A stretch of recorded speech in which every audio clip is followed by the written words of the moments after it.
Bismillahirrahmanirrahim. Assalamualaikum warahmatullahi wabarakatuh. Alhamdulillahirabbil alamin. Wa bihi nasta'inu ala umuri dunya waddin. Wassalatu wassalamu ala asyrafil anbiya'i wal mursalin sayyidina wa maulana Muhammad wa ala alihi wa sahbihi ajma'in. Jemaah maghrib yang dimuliakan Allah Subhanahu wa taala. Alhamdulillah, kita bersyukur karena Allah masih memberikan kekuatan, kesempatan kepada kita sehingga kita bisa melaksanakan apa yang menjadi perintah-perintah Allah Subhanahu wa taala. Shalawat dan salam semoga senantiasa terlimpah untuk baginda Rasulullah sallallahu alaihi wasallam. Allahumma shalli ala sayyidina Muhammad wa ala alihi wa sahbihi ajma'in. Jemaah maghrib yang dimuliakan Allah Subhanahu wa taala, pada pertemuan terdahulu kita sudah bahas bagaimana tentang keadaan orang-orang soleh yang memiliki sifat dalam hatinya, dalam pribadinya, sehingga mereka mulia dalam pandangan Allah Subhanahu wa taala.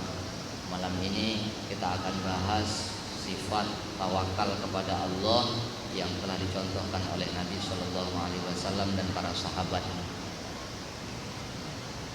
Nabi telah bersabda, "Law annakum kuntum tawakkaluna 'ala Allahi haqqa tawakkulih, la ruziqtum kama yurzaqut tayr, taghdu khimasan wa taruhu bitonan." Nabi telah menyampaikan, andai saja kalian itu bertawakal kepada Allah dengan sebenar-benarnya, andai saja kalian itu menyerahkan segala sesuatunya kepada Allah Subhanahu wa taala dengan sebenar-benarnya, niscaya kalian akan diberi rizki oleh Allah Subhanahu wa taala seperti mana Allah memberikan rizki kepada burung. Sekiranya kita ini tawakal kepada Allah dengan sebenar-benarnya, maka Allah akan memberikan rizki kepada orang itu seperti mana Allah memberikan rizki kepada burung-burung. Burung itu ketika pergi dalam keadaan perut kosong, pagi hari dia pergi dalam keadaan perut kosong, pulang sore hari dalam keadaan perutnya sudah kenyang. Jadi Nabi telah sampaikan kalau kita ini tawakalnya seperti mana yang dikehendaki oleh Allah Subhanahu wa taala, maka kita akan diberikan rezeki. Pagi-pagi kita pergi dalam keadaan perut kosong, balik-balik kita dah dalam keadaan cukup, dalam keadaan kenyang. Dalam riwayat yang lain,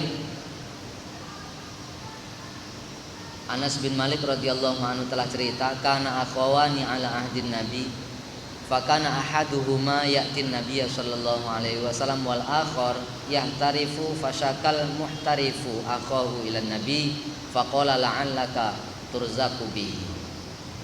Kata Anas, ada dua orang yang bersaudara telah datang kepada Nabi Shallallahu Alaihi Wasallam. Jadi dua orang bersaudara ini hidup di zaman Nabi. Satu orang dia senantiasa berada di sisi Nabi, dan satunya lagi dia pergi untuk mencari nafkah, untuk pergi bekerja. Maka yang pergi bekerja ini tadi datang kepada Nabi Shallallahu Alaihi Wasallam mengadukan saudaranya yang asik dekat dengan Nabi saja, yang asik belajar saja. Maka Nabi Shallallahu Alaihi Wasallam ketika mendapatkan pengaduan seperti ini, Nabi menjawab, bisa saja kamu itu diberi rezeki oleh Allah Subhanahu Wa Taala sebab saudara kamu yang belajar ini. Bisa saja kamu diberikan rezeki oleh Allah Subhanahu wa taala dengan sebab saudara kamu yang belajar ini. Maknanya orang yang belajar itu belum tentu terhalang rezekinya. Belum tentu juga orang yang bekerja itu mendapatkan rezekinya. Karena rezeki itu berada dalam genggamannya Allah Subhanahu wa taala. Dan Allah Subhanahu wa taala tidak menyenangi ketika ada orang yang bekerja merasa dia telah mencari rezeki sehingga meremehkan orang lain yang kerjanya mungkin belajar. Memang tugasnya itu lagi belajar. Kalau semuanya mencari rezeki, tidak ada orang yang belajar, maka akan terbengkalailah agama ini. atau semuanya belajar, tidak ada yang mencari rezeki, tidak ada yang bekerja di sawah, di ladang dan lain sebagainya, maka tidak ada kehidupan ini juga, atau kehidupan ini akan menjadi timpang. Maka kedua-duanya ini sangat memerlukan. Orang yang bekerja perlu dengan orang yang mencari ilmu. Sama-sama penting, orang berilmu juga memerlukan orang yang bekerja. Maka agama ini mengajarkan agar kita satu sama lain tidak saling menyalahkan. Bisa jadi orang ini diberikan rezeki oleh Allah Subhanahu wa taala sebab orang yang lain. Orang lain juga bisa jadi diberikan rezeki oleh Allah dengan sebab kawannya yang satu lagi. Di dalam riwayat yang lain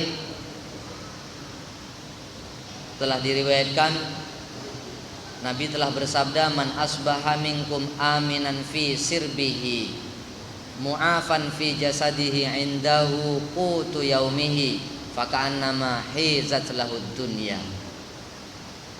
Nabi telah menyampaikan bahwa barang siapa di antara kalian pada pagi hari itu aman, berada di tengah keluarganya itu dalam keadaan aman di pagi hari.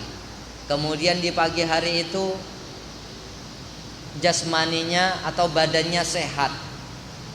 Kemudian di pagi itu juga dia memiliki makanan pokok di rumahnya. Maka kata Nabi Shallallahu Alaihi Wasallam, orang ini seakan-akan memiliki dunia.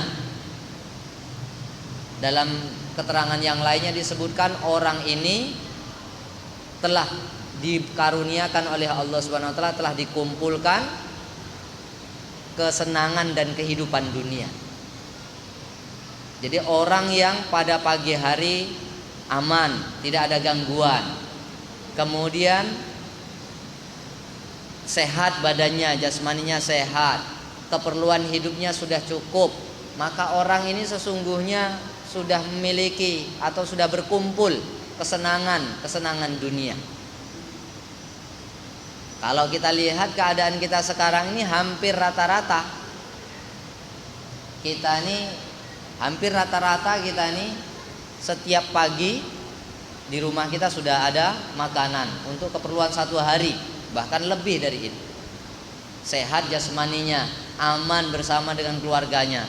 Masya Allah. Kalau kita lihat hadis ini, maknanya kita sudah menikmati kesenangan di dunia. Di dalam riwayat yang lain, an Abi Umamah an Nabi sallallahu alaihi wasallam qala inna aghbata awliya'i indi la mu'minun khafiful hadhi dzu hazzin minas sholati ahsana ibadata rabbih wa ata'ahu fi sirri wa kana ghamidun fin nas la yusharu ilaihi bil asabi' wa kana rizquhu kafafan fasabara ala dzalika thumma naqara bi yadihi faqala ujjilat maniyatuhu qallat bawaqihi qallatu rasuhu. Nabi menyampaikan bahwa Allah itu punya wali-walinya, punya orang-orang yang dikasihi dari kalangan orang-orang yang beriman. Menurut Nabi Shallallahu Alaihi Wasallam, wali-wali Allah Subhanahu Wa Taala yang terpilih, yang terbaik ini, menurut Nabi adalah orang yang kondisi kehidupannya ringan. Kondisinya itu ringan, maksudnya tanggung jawabnya itu tidak banyak. Tidak pegang organisasi ini, tidak pegang jabatan ini, tidak pegang ini, tidak pegang itu.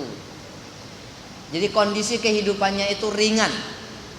Terus dia punya bagian sholat yang banyak. Maksudnya waktu untuk melaksanakannya sholat itu banyak. Pagi bisa sholat isra, nanti siang sikit bisa sholat duha, nanti sholat qobliyah dapat sempurna, sholat zuhurnya apalagi, sholat ba'diyah juga bisa dikerjakan, sholat sunat yang banyak itu bisa dikerjakan semuanya. Ini wali-walinya Allah Subhanahu Wa Taala yang terpilih dari kalangan orang-orang yang beriman. Pertama kata Nabi, kehidupannya itu ringan, tanggung jawabnya itu sedikit dalam hal keduniawian. Kemudian bagian waktu yang dimilikinya itu banyak untuk melaksanakan sholat, punya bagian dari waktu-waktu kehidupannya untuk melaksanakan sholat.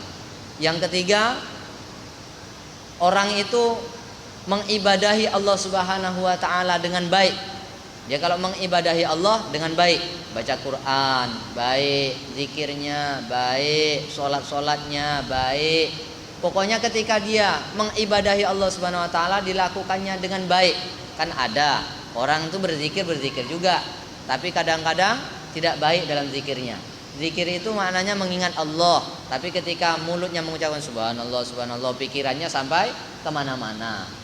Ini orang berzikir, baik orangnya, tapi belum sebaik orang yang fokus ketika berzikir kepada Allah Subhanahu wa taala dengan lisan dan pikiran serta hatinya. Jadi ada orang-orang yang kata Nabi sallallahu alaihi wasallam wali-walinya Allah yang terpilih. Di antaranya adalah tandanya yang ketiga, dia ketika menyembah Allah Subhanahu wa taala, ketika mengabdikan diri kepada Allah dilaksanakannya dengan baik. Dan orang yang beriman itu mentaati Allah Subhanahu wa taala dalam keadaan sembunyi-sembunyi. Dia lebih banyak lagi berbuat kebaikan-kebaikan itu dalam keadaan tersembunyi. Maknanya tersembunyi itu dia tidak memamerkan kebaikan-kebaikannya. Walaupun orang memandang atau tidak ada pengaruhnya sama sekali. Dia senantiasa berbuat baik. Apakah dipuji atau dicaci maki, dia juga berbuat baik. Dia dalam keadaan rela kebaikannya itu tidak dilihat oleh orang, atau kebaikannya itu tidak dipandang oleh orang. Dia tidak masalah, karena dia berbuat baik untuk menyenangkan Allah Subhanahu wa taala. Kemudian dirinya itu tidak suka kalau terkenal, itu dia tidak suka. Dia orangnya itu tidak suka dikenal, tidak suka kalau dia ini jadi terkenal. Jadi senangnya dia ini ya tawaduk gitu. Ya sudah, tidak apa-apa, manusia tidak kenal, yang penting Allah kenal, para malaikat di langit itu kenal. Jadi penduduk langit kenal sama orang-orang. Kalau penduduk dunia tidak kenal, tidak masalah. Kemudian Nabi menyampaikan lagi, orang itu rezekinya pas-pasan, namun dia bersabar dengan pemberian Allah Subhanahu wa taala. Rezekinya pas-pasan, untuk pagi ada, nanti begitu sore untuk sore ada. Pokoknya rezekinya pas-pasan, tidak lebih-lebih, pas saja. Nak pergi umroh ada, nak pergi haji ada. Jadi dia tidak memikirkan banyak hal gitu loh. Ya pokoknya apa saja hajatnya, kebutuhannya, sudah minta ya Allah gitu. Dan nanti Allah carikan jalan keluar, Allah berikan jalan atau solusi dari apa yang dihajatkannya itu. Pokoknya apa yang dihajatkan ada. Dia tidak berlebih-lebihan dan dia bersabar atas keadaannya itu.